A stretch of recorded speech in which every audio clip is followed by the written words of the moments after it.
We're going to hand out the magazines.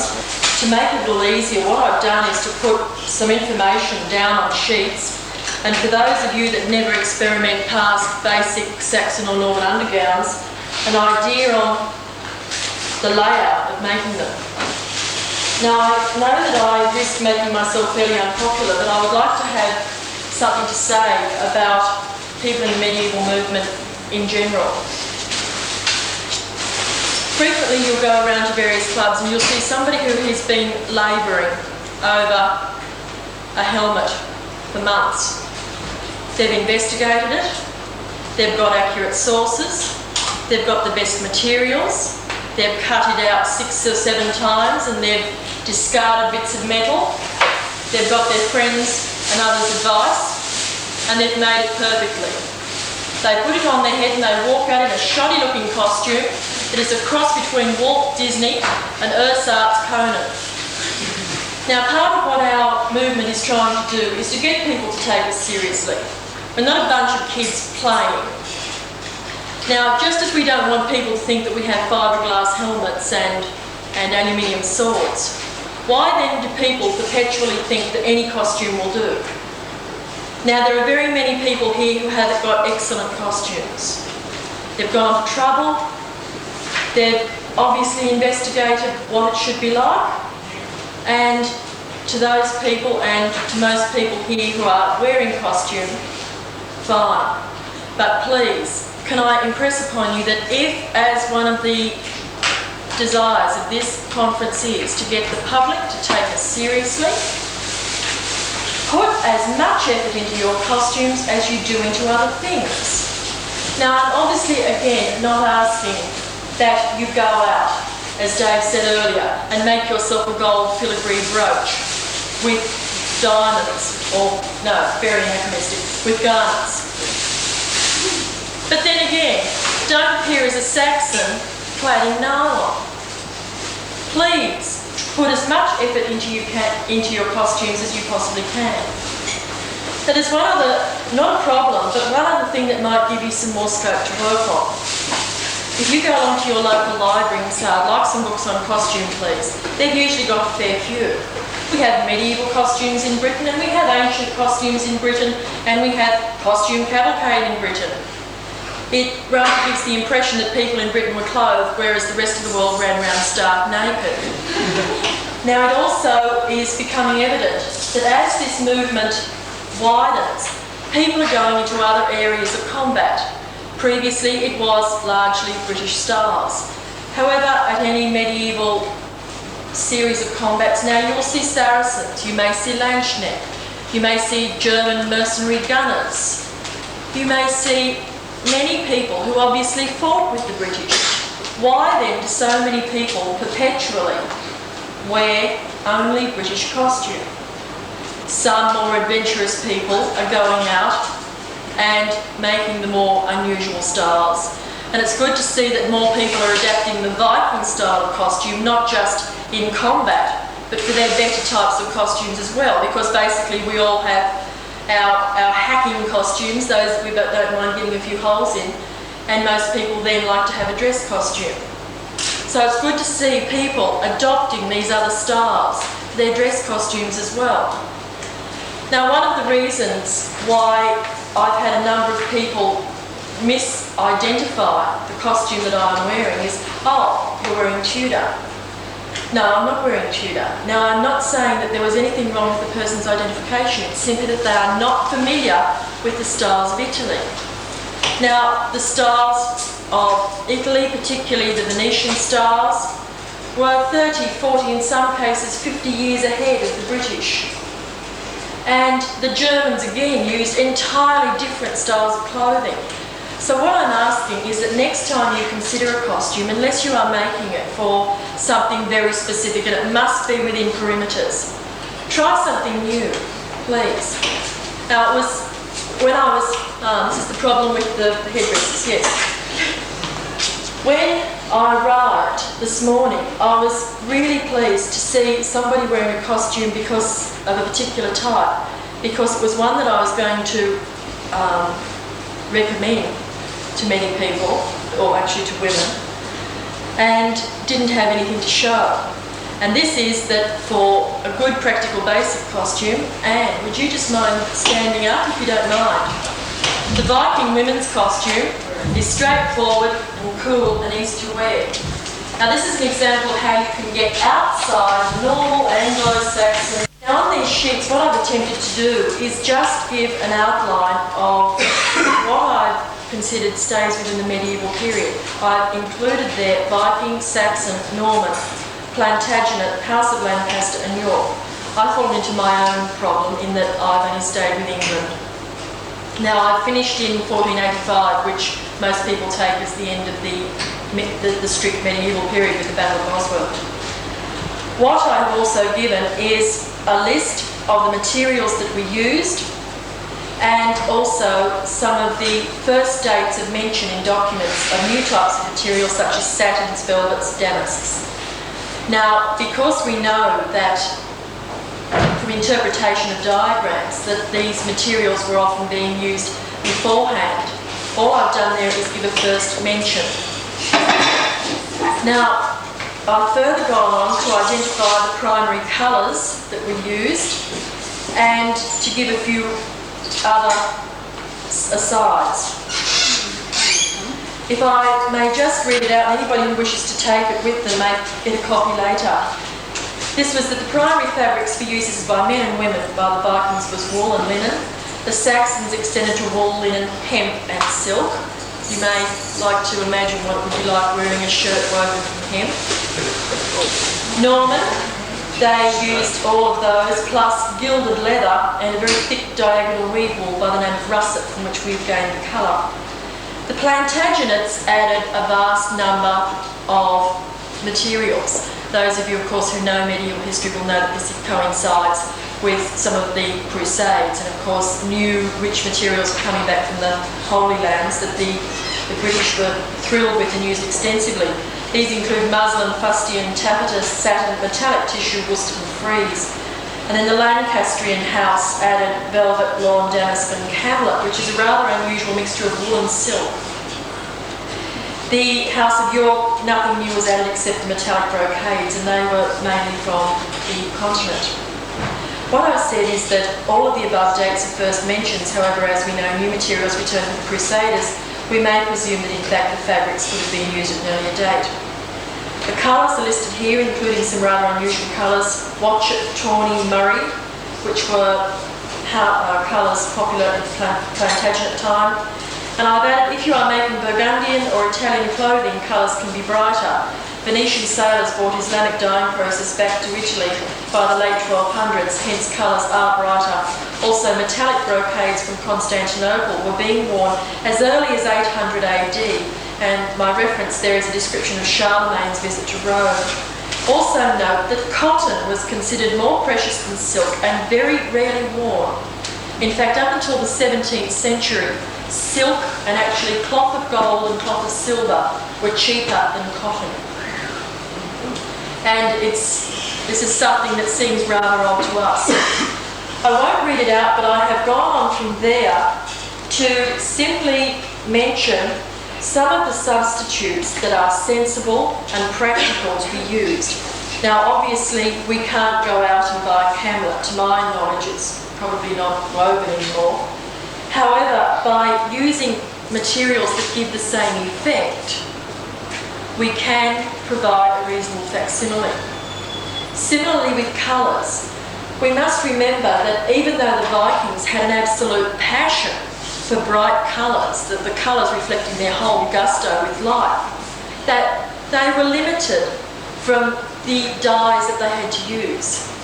Now some colours that are relatively easy to achieve in good bright colours are reds, particularly claret type colours, blues relatively, greens but rarely a pure green, more a limey, getting into dark greens, but not usually a pure bright yellow. The type of dye that's used to fix a pure bright yellow is a very complicated matter, and pure yellows in fabrics have only been synthesised relatively recently. Now that doesn't mean that you have to walk around, if you're a Viking or a Saxon, looking incredibly drab. It's just that attempt in some form to modify what you are wearing, the fabric you are wearing and the colour you are wearing to the time that you are trying to fit into. Now if I could just, before I go through some of the costumes that Cynthia's brought along, please ask Jim if he would come down or merely stand up. You don't have to be a Norman or a knight to look either impressive or well dressed. In fact, as Jim is fond or identifies strongly with Saracens, he's made his dress costume as that of a Saracen.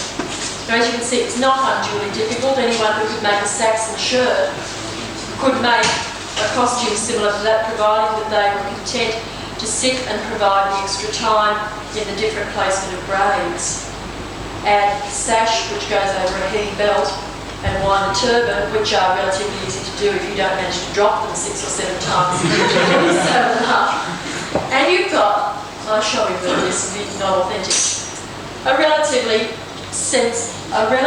authentic, or in this Jim's case I should say very authentic Saracen. So this is just a plea.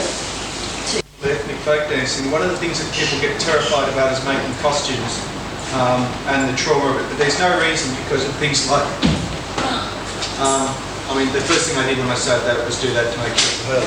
And things like this sash, which looks very impressive, is in actual fact a leather belt, which I use for about a dozen different costumes, which has got a tube of satin that just slips on it, right? And then you have a longish sash, admittedly, but not as long as anybody would think, which means that you end up with a very impressive sash without too much work, and also gives you the advantage that if you make a wide belt like this, you can use the belt by itself, and you can then think about it. I've got 8 different coverings for this belt, and no one, unless I tell them, knows about it. So it's, yeah, well, I'm just saying, from the point of view of the general public and from the point of view of making it look good, it looks good and it's a lot easier and it also sits better. If you ever tried to tie a sash that wide? Yes, I did once. Yeah, exactly. As Jim said, figure out how to make it. It's paper mache over a pudding bowl. Now here I am calling for authenticity, but the point is, if it can't be seen, it's inside something, utilise what you can. Make the externals as real as you can. Not to hopefully won't embarrass Cynthia, but Cynthia has an impressive medieval headdress made of 2 vegetable strainers. Now, the idea of making the parts that go over the head really tax some people's imagination.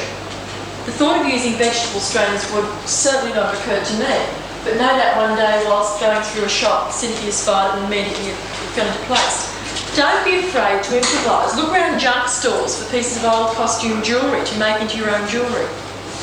But please, try and be as authentic as possible, and not saying never be a Saxon, never be a Norman again, but it's pleasant just to move out, particularly for dress costumes. Unfortunately, whilst Cynthia has bought a vast array of women's costumes, I'll have to explain the progression of costume through these, but fortunately in many ways the men's costume of medieval times was similar to the women's costume in that the same types of influences created changes. In fact, from the circa worn by knights, the women adapted a style of clothing also known as the circa. And as women's costumes became more voluminous, frequently men's costumes also became the long voluminous gowns that eventually opened to the overcoat style that moves into the Tudor period. As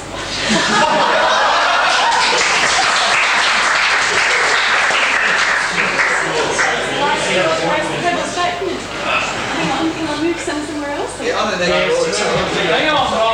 now, it's one style that most people are familiar with, because if you've got to make a tunic, it's probably going to get torn or well shredded in the first couple of bouts that you do. You're not wanting to make anything more complicated. Saxon costume is basic and it's easy to make, consequently it's ideal. The Saxons were fond of repeated layers, the concept being that when it got colder you put on another layer, and when it got warmer you took off a layer. From that point of view it's again very utilitarian. Saxon women's costume, as you will note, is in fairly subdued colours because of the range of colours available to them. It has the underdress, the overdress. Now Cynthia was not fortunate enough to go into a store and find a piece of material very fortunately printed with a Saxon motif. This is in fact put on with Artex and looks excellent because she's been able to get the correct motifs. The mantle covers all, and if Cynthia was wearing this costume, her head would be covered with the head rail, which is then held in place with the circlet. The Saxons considered it somewhat indecent for practically anybody to go bareheaded, apart from when they were working. Women always wore the veil, and the man did not cover all their hair but wore the small Phrygian cap. That was considered to be the correct mode of dress. Following the Norman invasion, of course, the Normans coming from France, considering themselves vastly more cultured, they bought a new style of clothing. But in fact, it's not that much of a change. It simply becomes less bulky, some richer fabrics, and generally the clothes fitting close to the body. If you contrast in books the men's Norman tunics to the men's Saxon tunics, you'll find the Norman tunics, of course, are longer with the slit up the front as the hauberk is, and they tend to fit more into the body. One point in costume that has caused endless debate in our society is whether those knicker numbers that you frequently see in costume books were in fact worn by the Normans. They look like oversized underdrawers. We have discussed it. Some have said, oh yes, they did wear it, and others have said they didn't. The books vary a lot. One interesting theory you may just care to think about, I found in the book recently, was that Normans who did not have the slit up the back of their tunic frequently used to bring the back of their tunic up between their legs, rather like the Indian dhoti it's called, and fasten it in front, simply to keep it out of the way. But when depicted on tapestries, etc., it's shown as separate leg pants or braids. The sideless surcoat is a further development, and this is showing, the first style of surcoat. As I mentioned before, the surcoat was worn by knights to keep the sun, to keep the reflection of their armour, and the women adopted the same type of style. They varied it by running it up the sides, lacings, sometimes no lacings at the side, sometimes simply with the higher armour here. But the women adopted it, and it is, as I said, it is simply a reflection of what the men were wearing. As with so many costumes, what Cynthia is wearing is an undergown. Now there is one place I know when we make costumes that we do usually ditch authenticity. There is nothing worse than a tight-sleeved undergown made of a tight fabric. We usually resort to a stretch type of fabric, or you can take the advice of about 50% of the better books on costume and cut all of your costumes from the Saxon and Norman period on the bias, and then hang them up for 6 months while the hem drops, and then you go back and finish them off. Again, ladies of this era considered it terribly bad form to have any type of hair showing at all, and adopted the wimple to cover up. The third style was when the ladies took more out of the side of their clothing, and the heraldic styles became popular. Men at the time frequently wore the extended tabard or the surcoat with side sew, and they emblazoned their crest, their sign on their clothing to identify themselves. A lady who had a coat of arms in her own right would divide her costume down the middle, and probably what would have been somewhat at times flamboyant effect, have half of her own coat of arms and half of her husband's. There are even costumes that are shown with quarterings. This style became obsolete, as other styles did, although the basic undertunic remained the same. And we have a new style of costume known as the houppelande.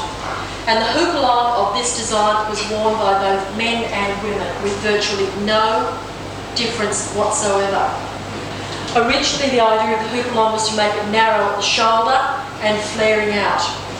The sleeves, many varieties. You have the bag sleeve. There were tighter sleeves that you could even flip back over your back in case they got in the way and extend your arms out. They started off with high collars. In fact, there are many pictures of men in houppelandes with such supremely high collars that they look as though they're wearing neck braces. And these must have indeed been rather uncomfortable types of garments. The ladies preferred to hold theirs in, as did the men of a slightly later era with a wide belt. It's at this time that you start to get the introduction of the flamboyant style of headdresses for the women and the rather obscure style of men's hat as a hood with a liripipe, which in some pictures is shown as up to 12 foot long and is draped elegantly over my lord's arm. The ladies, not wishing to cover up all of their charms, then went a step further. From the high neck, the neck descended to quite perilous depths at various times. It was horribly indecent to show your upper arm or your ankle, but you could practically have a V well and truly past possible and still be elegant. The sleeves became long, in fact at stages so elongated as they had in a previous era that they needed to be looped over the arms. One interesting thing is that if you look at the history of society, you can see how dress reflects it. The idea of the ungainly clothing, of the long sleeves needed to be carried, of my lord carrying his liripipe on his arm, was to show that I am of the nobility. I need not grovel in the manure, plant the wheat, or swill out the dairy. Hence, I can walk around looking elegant. And thus you only associate these elegantly carried types of clothing with the nobility. The clothes of your average grovelling peasant remain absolutely, practically unchanged throughout several millennia. A further adaptation was where the belt descended to the normal waist. Pardon? Is it still in place? Yes. I didn't lace that up from There. The sleeves became closer. The idea of the long sleeve which comes over the hand is rather an interesting one. Up until 1362, any person other than a high ecclesiastic or a member of the royal family, if found wearing gloves, had his hands or her hands chopped off to stop them wearing gloves again. It was strictly kept to the nobility. Consequently, those who did not want frostbite wore long sleeves that could be brought down over the hand. So it's for warmth, and it's also to show that the hands would not be used for any sort of menial activity. The style of costume that is shown next is in many ways the link between medieval and Tudor. This style of costume is, I think, Burgundian? Flemish. Sorry. And you will see here, for those of you that know anything of Tudor costume, the beginnings of the Tudor. The angled squared neck, the two-part sleeve, which shows the undersleeve, the normal waist, a moderately flared skirt, which eventually ended up in the inverted cone, and the beginning of the gable headdress. Now, by this stage, men's costume had also gone through the houppelande, they had gone through the voluminous gowns. At about this stage, men's gowns became more streamlined, and by this stage, we're starting to work into what we associate with Tudor men's costume, very squared off shoulders and layering.